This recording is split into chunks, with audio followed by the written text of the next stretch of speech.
Hey, what's up? So before we get started and jump into the review, I wanted to take a second to say I had some technical issues, and that's why there's not any tight footage of me throughout this upcoming review. Been doing a little experimenting with my DSLR and the lighting in the room and trying to get it tightened up so that I can provide you with good video footage. But this was a bit of a casualty. Hopefully it doesn't, affect your experience too much, but just wanted to give you the heads up and show you that, hey, I'm making a little bit of progress. Also, I wanted to say if you enjoy this video and you want to be a part of the conversation and really deep dive into each of these episodes, then make sure that you're subscribed to Movies Are Terrible, because every Saturday at 10 a.m. CST right here, I do a live stream where I cover the week's previous episodes. So this weekend, we're going to be talking about episode 4, and I will have seen Shang-Chi by then, so it's going to be a great show. Make sure that you check out Movies Are Terrible, 10 a.m. CST every week for Marvel breakdowns and discussions. Anyways, I've talked more than enough. I think it's time to go ahead and get into this review. I hope you enjoy it.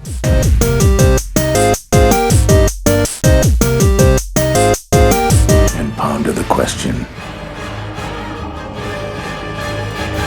what if? What up, movie buffs? I'm Jeremy, and movies are terrible. And on this episode of our What If recap show, Holden, Hardman, and myself are going to be discussing what would happen if Doctor Strange lost his heart instead of his hands. What if the fateful night that Doctor Strange got in the car accident, Christine was with him and she ended up perishing? How would this affect the Doctor Strange that we know and love? And Holden, I gotta say, I in the previous episode that you and I talked, I mentioned that I feel like they're getting better with every episode. This one was crazy in lots of different ways, and I really enjoyed it, but I want to just kind of start it off. General thoughts. What did you think about this episode? I'll say just right off the bat, I think this has been the best one so far. Okay. I love Doctor Strange, not just as a character, but I think he's one of the more interesting. I think this episode showed us like the most raw power from any of the characters, so much as to see him just selfishly just try to just attain as much with obviously a noble pursuit that, inevitably gets lost in the end. He's unable to do it anyway. A very like Anakin Skywalker type of thing, fall to the dark side to save the ones you love from dying. But it didn't work in the end anyway. That's a good point. It is very much like the Anakin Skywalker. I lost her, but if I learn this magical, mystical spell, then I can bring her back and set things right. So Doctor Strange starts really tweaking with time in this episode. That begins his obsession with how it is that he can bring this character back. And like with so many time travel things, it's like you're not going back far enough. Just go back farther than that. You don't need to be on the night of the event. Like whatever set those plans in motion.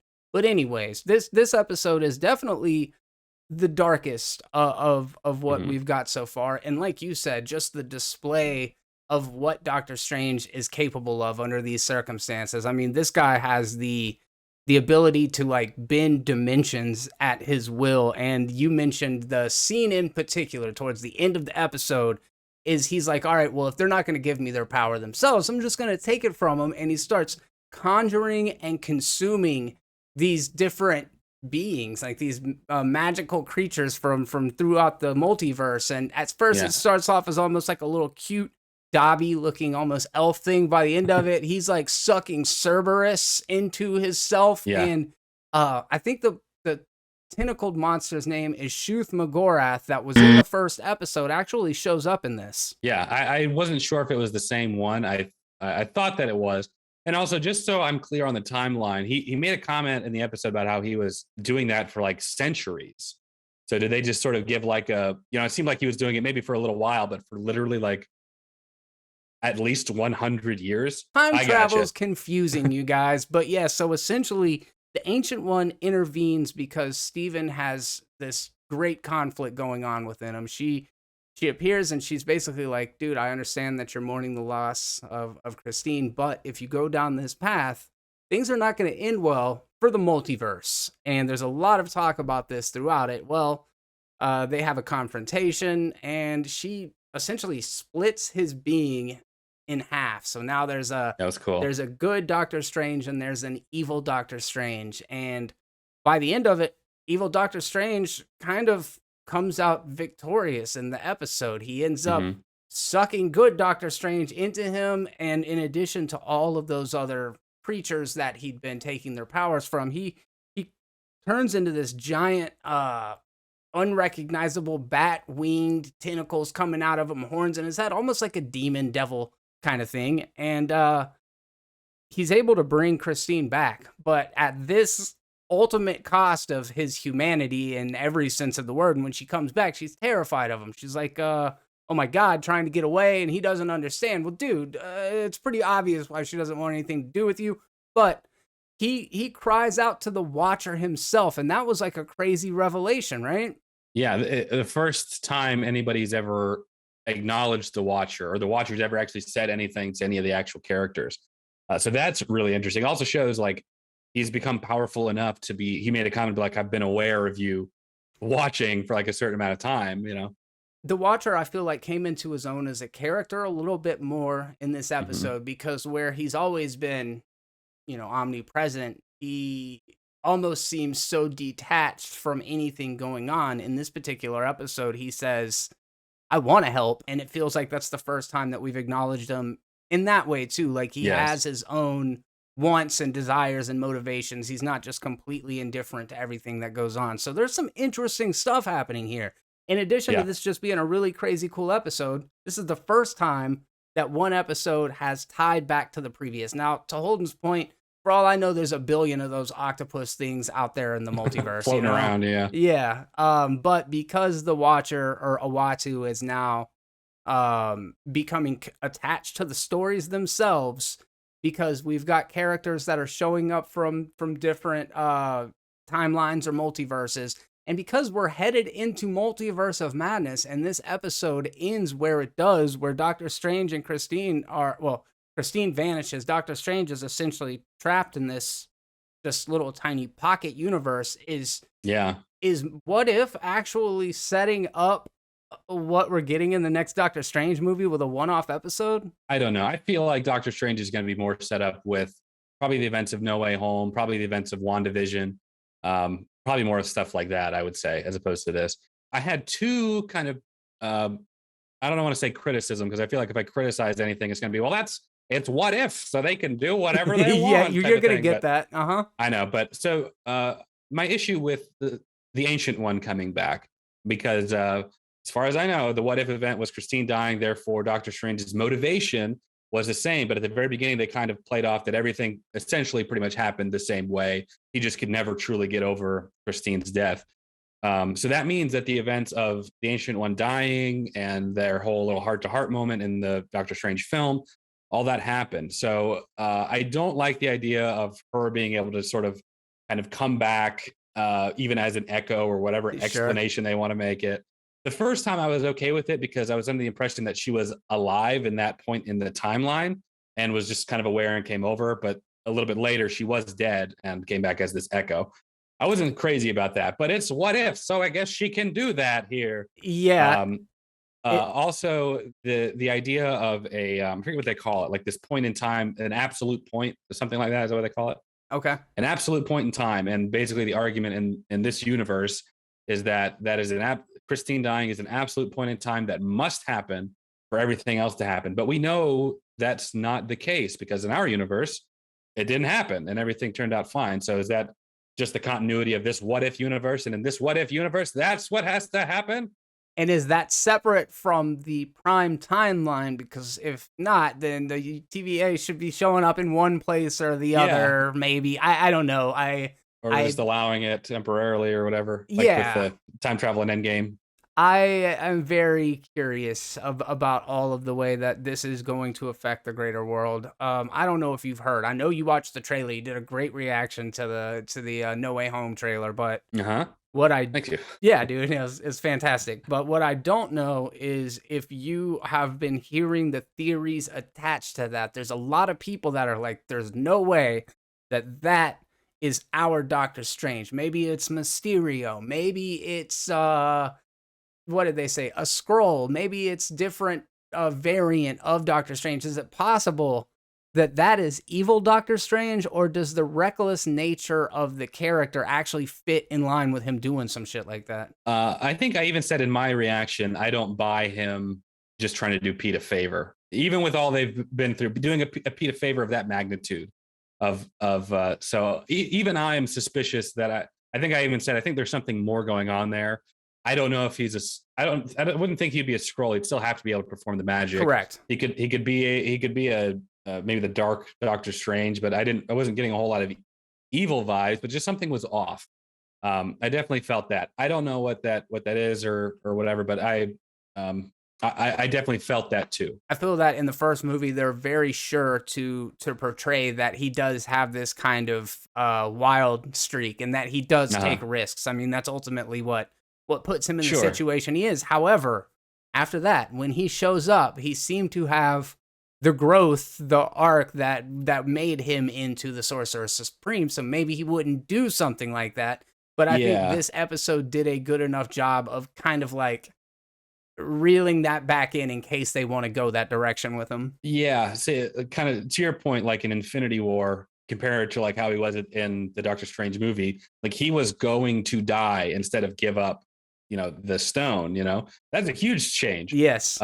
Also, it seems like in the What If episode, the events take place like shortly thereafter the Dormammu stuff, and not after like Infinity War and Endgame, not before the one moment in time type of thing. So that may have a factor in it too, is before he truly grew. I don't know. But yeah, I think that there's something out, but maybe we're all like as fans just looking too deeply into it, and it truly is him just trying to do something, do a good thing for his little friend. I mean, I know that the crash has to be bad. Like, even when I saw the Doctor Strange movie, like, I get it when so many cars and airplanes and helicopters crash in movies, like, they've got to make it dramatic. But I always felt like that car crash, especially in this cartoon, looked like when an old cartoon character falls down the stairs and they like hit every single step as terribly as they can, and then at the very end it's just like stuck straight into the ground and coming out, and you're like, dang, that is a serious car accident. But so essentially what we're left with is a defeated Doctor Strange. He's taken the best part of himself and basically done away with it. Who knows where all of these beings are going, but in my mind, when he was taking their powers, he was taking like their entire life force and their essence into himself.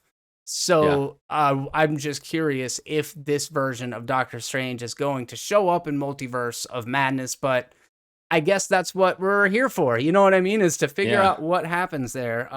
Do you remember in the end of WandaVision, we get that final shot where Wanda is both on the front porch and then she's also... Is it possible that what we're seeing there correlates to what we're seeing here, and that maybe one of those is a dark Wanda versus the good Wanda? Very possible. I don't know if we'll see him, the dark Doctor Strange, the evil Doctor Strange in the Multiverse of Madness. I think you and I have had some similar feelings about it, kind of disliking the idea of them sort of being their own thing as far as the What If episode. Yes. It seemed to me that the evil Doctor Strange literally destroyed his entire universe. And I guess he's just sort of pocketed in, or that's what it's just been reduced to. And he's stuck there. But, he's so powerful, maybe he could escape, or there could be something. I personally don't really want to see that happen. I want to see the continuity of our MCU timeline continue on with our Doctor Strange and not really worry about that. I would hate for the movie to be ruined or to be diminished because I forgot to watch episode 4 of this animated show. You know what I mean? It would be crazy, and not for people like us as much as just your general audience goer kind of thing. But I actually agree with you very well. And because of the way that this episode ended, that could just story over. Let's move along in this version of the universe. This is what happened, and boom, that's it. That's very Twilight Zone. So I'm with you. Yes. I actually like that. I think that's probably the direction I would like to see things go, especially in regards to the movies. However, if we do get some sort of crossover with what we've seen from previous episodes of What If, I guess I'm ultimately on board with that. What do you think about this culmination towards the end of the season where these realities start to cross. I would love to like in 2 years or like whenever we watch the next big universe shattering movie that inevitably gets saved, you'd be like, hey Jeremy, I wonder if evil Doctor Strange is still stuck in that little that little universe whole pocket thing he's in. I like that. I don't want that to change. And we're so spoiled as Marvel lovers that we're so used to the happy ending, or in the end everything working out. With Infinity War maybe was our little moment of loss, but to have an episode like this of being so dark and the good Doctor Strange loses, we don't get many of those, so I kind of just want to let that sit. Yeah, I think that's a good point. All right, guys, that's our takes on this, and we are just two dudes, so we really want to know what your thoughts are on this episode. Let's hear those theories. How are things going to tie together here? Is it going to have an impact on the greater MCM, as the cool kids are calling it these days? That's the multi-channel Marvel. Wait, what? It's the Marvel Cinematic Multiverse. I don't know. Is that what it is now? That's what I've heard people say that. I don't know, guys. Let us know. What do you think? MCU, MCM. The choice is in your hands in this universe. Power is yours. The power is yours. When's Captain Planet going to join? Yeah, he needs to. Yeah, absolutely. Check out Holden's channel. He will have posted his reaction around the time that this comes out. You can watch him and Jen watch the episode for their first time. Also, make sure that you're subscribed over there in case you aren't. And while you're here, do me a favor, take a second to click that little thumbs up button down there and subscribe to stay up to date with all of the terrible content. There will be links down in the description to social media and Patreon, all that good stuff. But most importantly, until next time, and on behalf of both me and Holden, be terrible. Peace.